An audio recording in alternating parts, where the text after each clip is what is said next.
You want to change your brain for the better in lasting ways. Here's how. Hi, everyone. It's Rosie here. Welcome back to Radio Headspace. So as you know, I'm in school at the moment getting my master's in clinical psychology. And I have to say, it's not easy.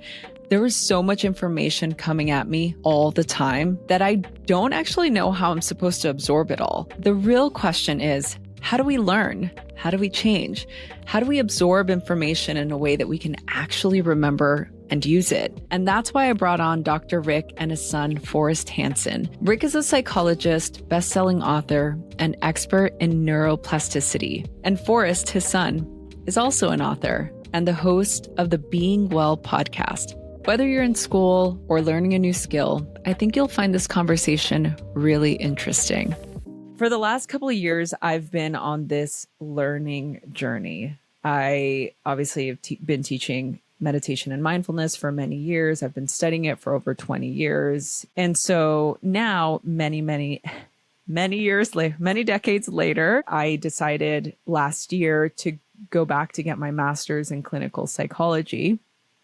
And so I've been in this really grueling master's program. I feel like I'm consuming so much information, which is what brought me to you guys, with what you both talk about.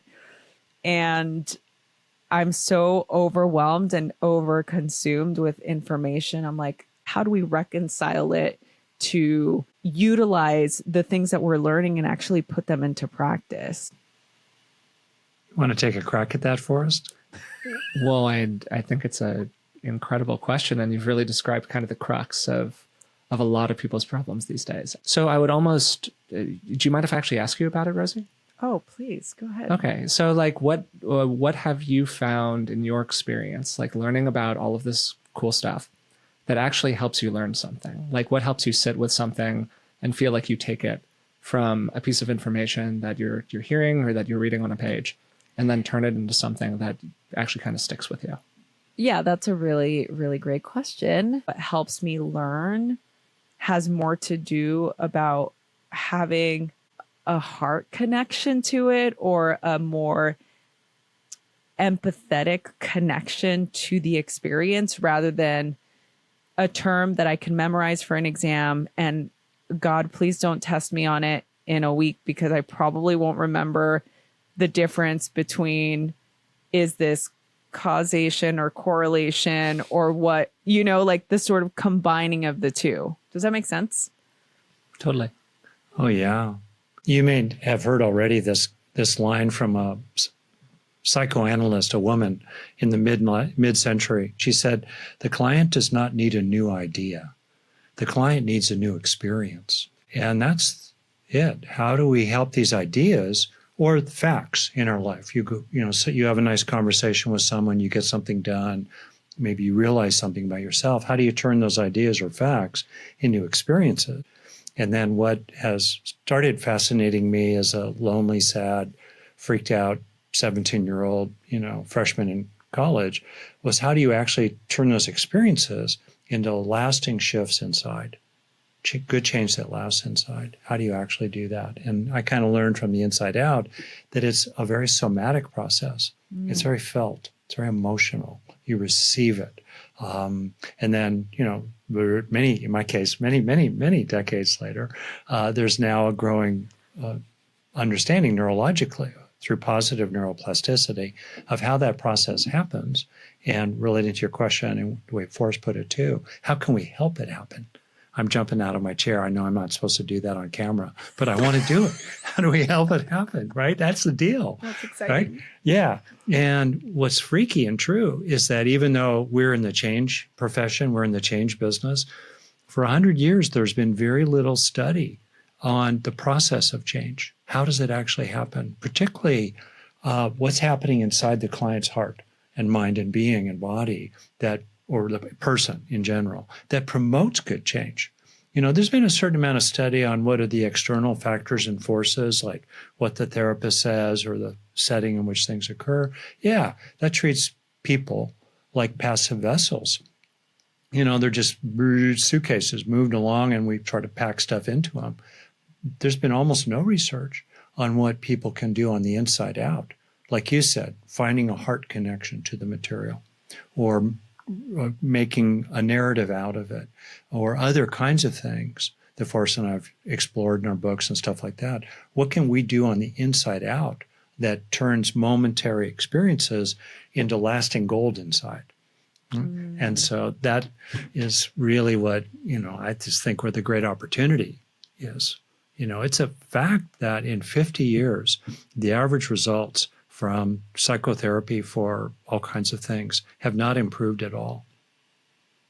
They've not improved. They're kind of decent average results, but they have not gotten better in 50 years. For all of our efforts, they're not any better. And that's because I think there's been so much of a focus on outside in, and where the great opportunity is on respecting people as active agents in their own healing, growing, and awakening in terms of what they can do on the inside out to take in the good, to grow the good that lasts inside. Yeah, I love that. Forrest, what's your feeling on this? I love that it's an inside job. Yeah, I think it totally is an inside job. So for me, I think that a lot of this gets to the management of attention as we're doing things that are difficult. So, you can you read a paragraph? Say more. Yeah, so you can read a paragraph of something, like you're reading your psychology text, right? And it's kind of a thick text, It's not really, this is not a romantasy novel, right? It's not built for like easy consumption. We're really kind of digging into it here, right? How long can you stick with that sentence before you notice your brain start to drift? Can you do a paragraph? Can you do a page? Can you do a chapter, right? Most people, their brain, particularly these days, when we're just exposed to constant stimulation, again, it's that fire hose. Everybody knows all of the time that the phone is in their pocket. And so you have to make the deliberate choice to keep on sticking with this thing that's kind of difficult, as opposed to doing this thing that's a lot easier and a lot more directly rewarding for your brain. Mm-hmm. So some of the question is like, can we expand our ability, our kind of window of comfort, to use a phrase, to like stick with that kind of an experiment, to stick with the text, rather than being captured by something else that's going on inside of our life. And that sort of deliberate training of focus, I think, is, again, a huge piece of how people learn. Rick's talked a lot about how, and other people as well have talked about the attention as a kind of vacuum cleaner. It sucks things up and it stores them in our mind. So how deliberate we're being with where we're placing our attention is a huge aspect of this, for sure. And through mindfulness training and other things like that, Rick's really explored that a lot in his work. Yeah, I love that. And I totally can see how creating a system like that works. This is actually apropos one of the questions that I wanted to talk to you both about, this sort of pulling of attention, right? It's like we're getting pulled in every different direction. Does our brain even process what we're putting in? It's like, Rick, what happens to my brain once I'm reading this chapter and then I do my test and then I just keep it moving? Like, is that stuff still going to be in there in a year?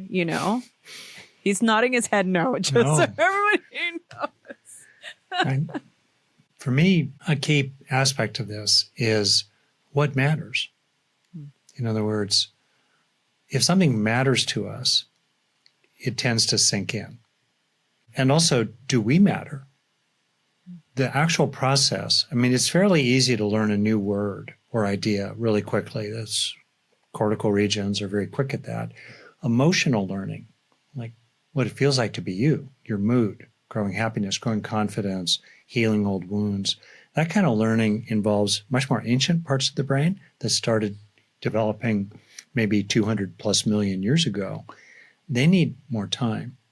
We need to slow it down. But for people to slow it down just for a few more seconds inside themselves to kind of feel something that matters to them, they have to matter to themselves.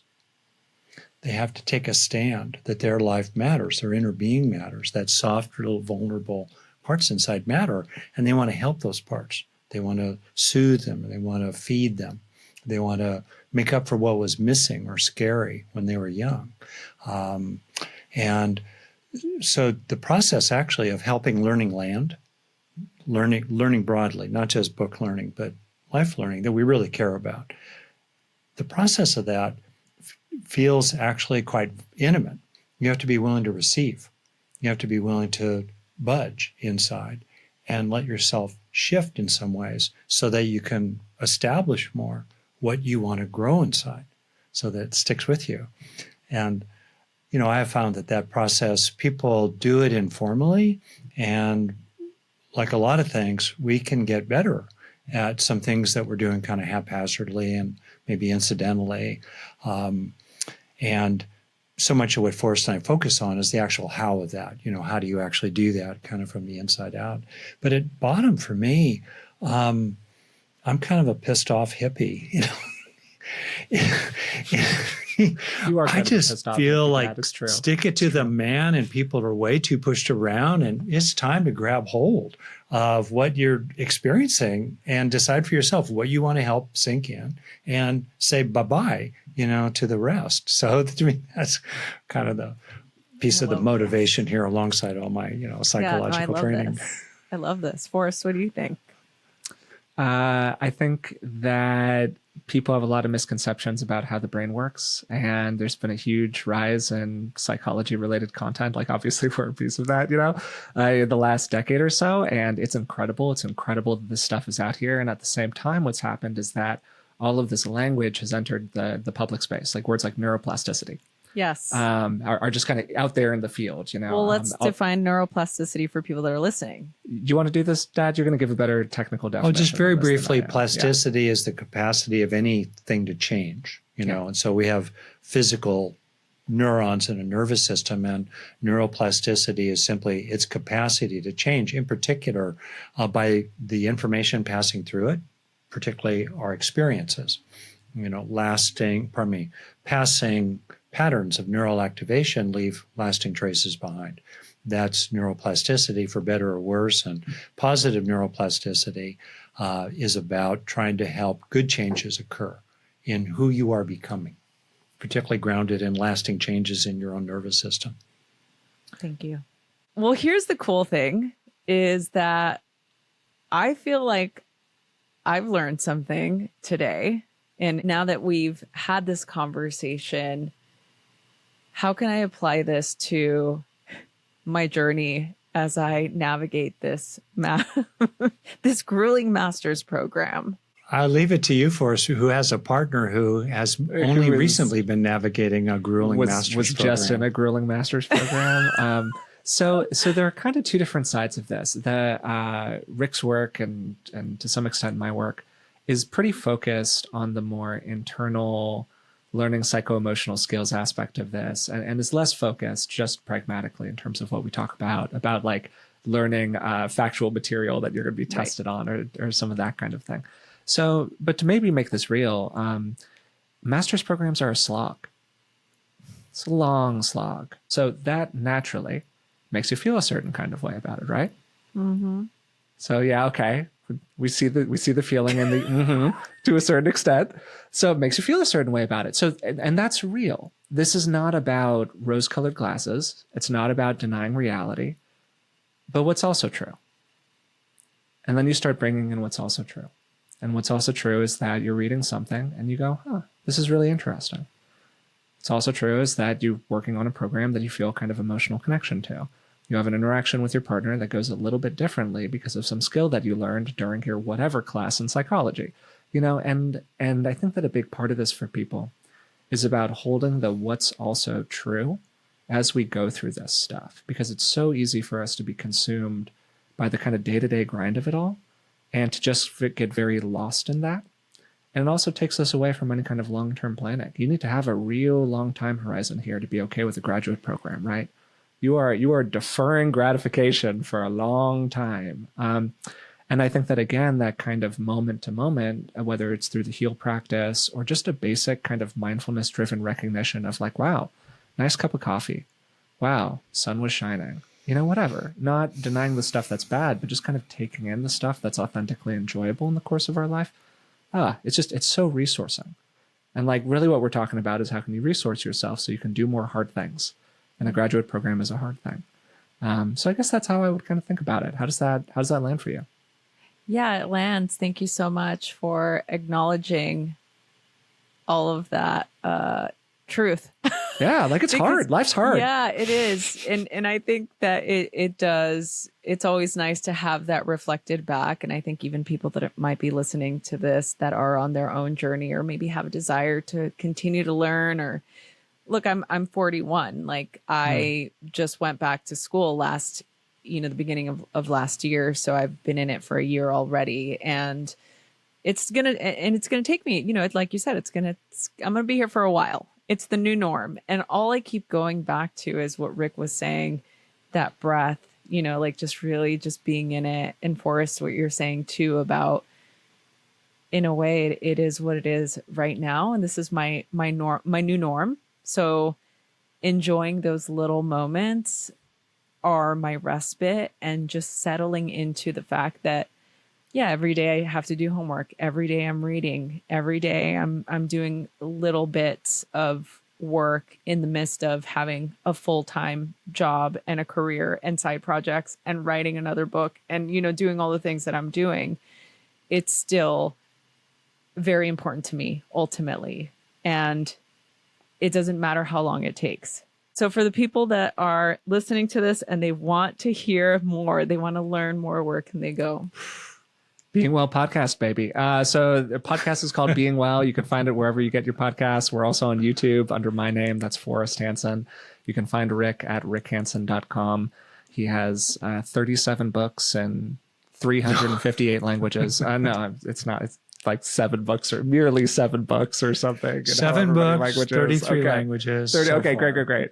There it is. Yeah, we just really appreciate doing this today. Thanks for having us. Oh, yeah. You were awesome, Rosie. And, I just feel like a lot of people are sort of emotionally anorexic. They don't feel entitled to take in the good and that's present. They don't feel they deserve it, or it's not okay, or to be a sin, or you would betray somebody else who's suffering more, and whatever it might be. And it's really important to, without getting conceited or egotistical, to really appreciate, actually, we can be helpful to other people. And I can just tell you, you're going to be really helpful to a lot of people, even beyond what you're doing currently. That's so nice. Thank you so much for saying that. I appreciate you both so much. And again, thank you so much for all the work that you're doing, for all the content that you're putting out there to make it easy for people to follow along. And you're both helping so many people. And I can't wait for our community here at Radio Headspace to listen and to connect with you both. Thank you.